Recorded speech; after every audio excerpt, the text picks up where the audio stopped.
어느 때야 우리를 신원해 주시고 다시 회복시켜서 하나님의 나라를 이루시겠습니까? 라고 하는 눈물의 선지자로 울고 있었다는 것입니다. 그 울는 그 눈물의 기도 말며 다니엘은 열심히 함께 기도하면서 70일에 만에 회복하리라는 말을 해 주시는 것입니다. 그러니까 역사의 현장 속에서 바라보면 멸망이라는 단어는 당연히 다가오는 것이고 시작이 있으면 끝이 있는 것은 분명히 있다는 사실을 이야기해 주고 그 가운데 하나님은 어떠한 역사를 베푸실 것이냐라는 거예요. 그런 시점에 왔을 때 우리는 어떻게 되느냐? 긴박성이 나타나요. 지붕에 있는 자는 내려가지 말고 집에 있는 자는 무엇을 가려 들어가지도 말 것이고 밭에 있는 자는 겉옷을 뒤로 밭에서 일하다가 보면 겉옷을 더우니까 벗어놓잖아요. 이걸 겉옷을 챙기려고 뒤돌아보는 이 순간마저도 그렇게 할 여유가 없다는 거예요. 그렇다면 이 일이 얼마만큼 긴박성 있게 급작스럽게 생각하지 못한 때에 그죠? 도적이 집에 침략했을 때 예약하고 들어옵니까? 안 들어와요. 잠잘 때 아무도 모를 때 들어오게 됩니다. 이런 상황이 발생해요. 그래서까지 말진이라는 부분이에요. 그럼 어쩌라고? 라는 부분이죠.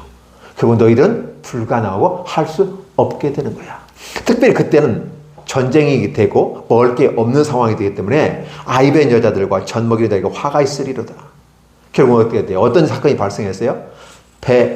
애를 뵌 임신한 여인들의 배를 가르는 역사가 있었고요. 그 아이들이 삶아서 먹는, 그리고 네 자식 먹고 내 자식 먹고 이런 식의, 그래서 우리 살아라 남아야 되겠다라는 이런 인간으로서 할 수 없는 비참한 일들이 발생하게 됩니다. 그럼에도 불구하고 이스라엘 사람들은 주님께 돌아오지 않냐고 여전히 항거하고 거부하고 있는 것입니다. 예수 그리스도를 거절했다, 복음을 거절했다, 말씀을 거절했다, 거부했다, 저항했다라고 표현해 볼 수도 있는 것입니다. 자, 문제는 뭐냐면 너희가 할 수 있는 일은 아무것도 없어.